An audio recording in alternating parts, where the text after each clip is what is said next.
Mesdames et messieurs, c'est toujours un plaisir de vous informer, à voir dans cette édition. Ce mercredi 19 janvier 2022, le pape François a poursuivi sa catéchèse sur la figure de Saint Joseph lors de l'audience générale. Il a mis un accent particulier sur le père de tendresse qu'est Joseph et a expliqué comment le reflet dans la paternité de Joseph peut faire du bien aux chrétiens. Et puis en Côte d'Ivoire, le ministère de la Santé, de l'Hygiène publique et de la couverture maladie universelle, en collaboration avec une entreprise locale, a procédé récemment au lancement d'une vaste campagne de vaccination contre le Covid-19. Objectif : toucher les 2400 centres vaccinateurs du pays en 10 jours d'activité sanitaire intensive et administrer 10 millions de doses de vaccins sur cette période. Nous débutons ce développement avec une nouvelle triste. Le Seigneur a donné, le Seigneur a repris, que le nom du Seigneur soit béni. La vérité à leurs yeux était voilée et qu'il faille que les écailles de leurs yeux tombent pour comprendre les mystères de l'amour de Dieu. Ils ont oublié que Dieu s'est incarné dans la chair humaine et qu'il a pris la condition de l'homme. Jésus a une double nature. C'est-à-dire en tant que Dieu et homme. Il n'est pas plus Dieu que homme, il n'est pas plus homme que Dieu. Cette voix s'est éteinte.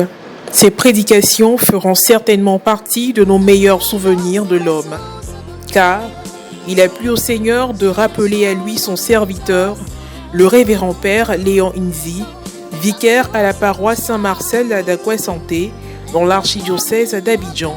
En effet, il a tiré sa révérence le mardi 18 janvier 2022 des suites d'un malaise, rappelant que ce prêtre, fils de la paroisse Sainte-Jeanne d'Arc de Treichville, a été le présentateur des productions dont sa présence et l'évangile du jour, diffusé sur Ecclesia TV, aussi ancien vicaire à la paroisse Sainte-Bernadette de Marcory. Il a versé son sang à la croix pour nous sauver. Ne regardant pas nos péchés, il est mort sur le bois.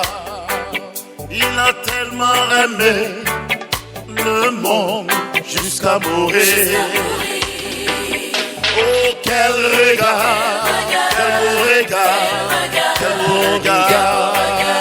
Prions tous pour le repos de son âme.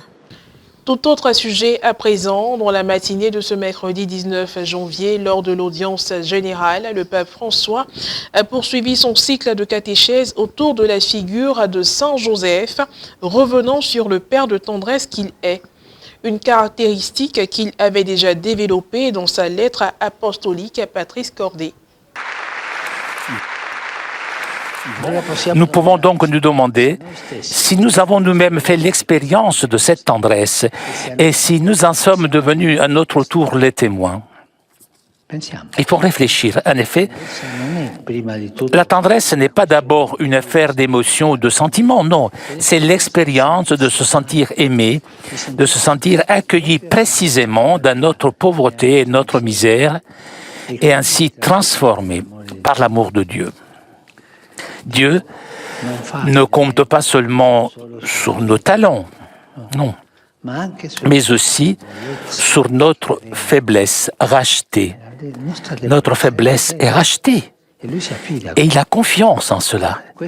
Ce qui fait dire à Saint Paul, par exemple, qu'il y a un plan aussi pour sa fragilité. En effet, il écrit à la communauté de Corinthe: pour m'empêcher de me surestimer, j'ai reçu dans ma chair une écharde, un envoyé de Satan qui est là pour me gifler.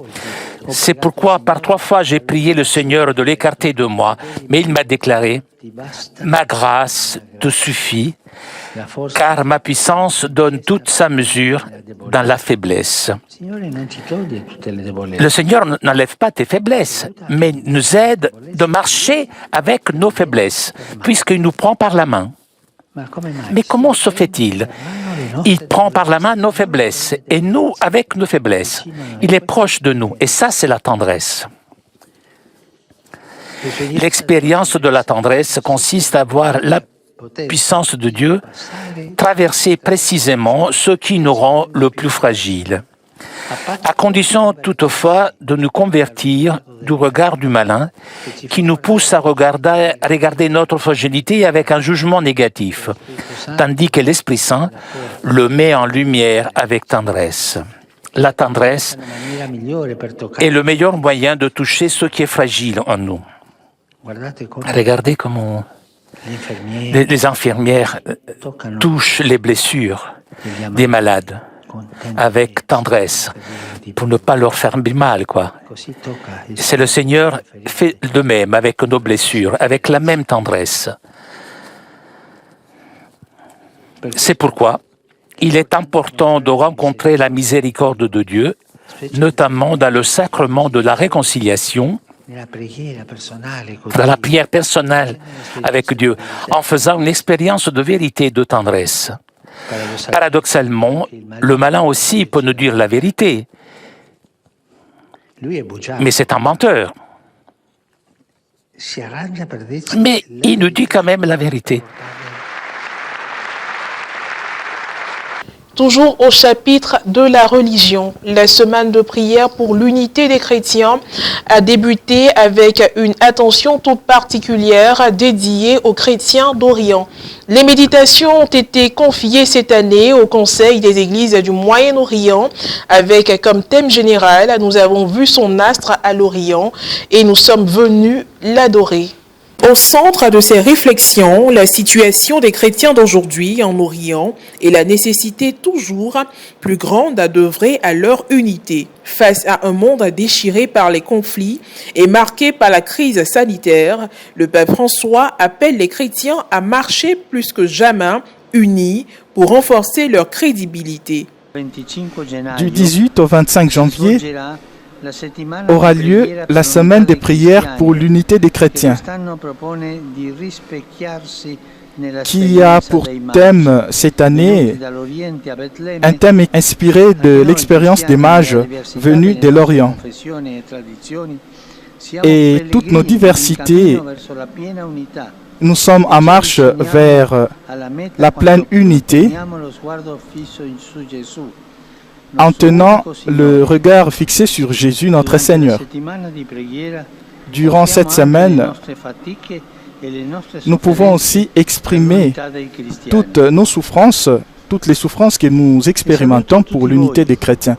Le Saint-Père a aussi invité les chrétiens à persévérer dans leur volonté de marcher et de dialoguer ensemble pour devenir des témoins de plus en plus justes et des artisans de paix et de réconciliation.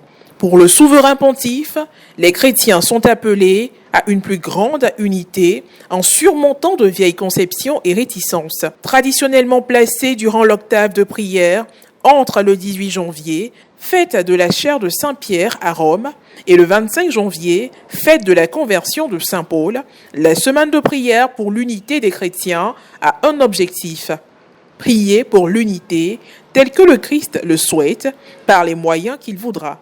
Et puis nous terminons, nous intéressons à la santé touchée en 10 jours d'activités sanitaires intensives, les 2400 centres vaccinateurs que compte le territoire national et administrer 10 millions de doses de vaccins sur cette période.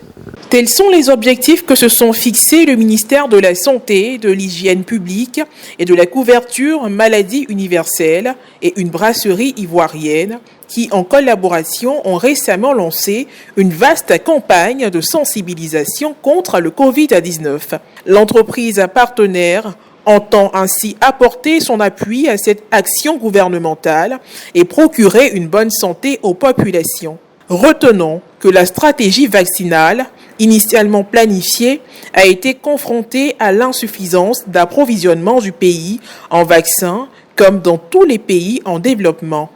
C'est la fin de cette édition d'information. Merci de l'avoir suivi. Que Dieu veille sur nous. À très bientôt.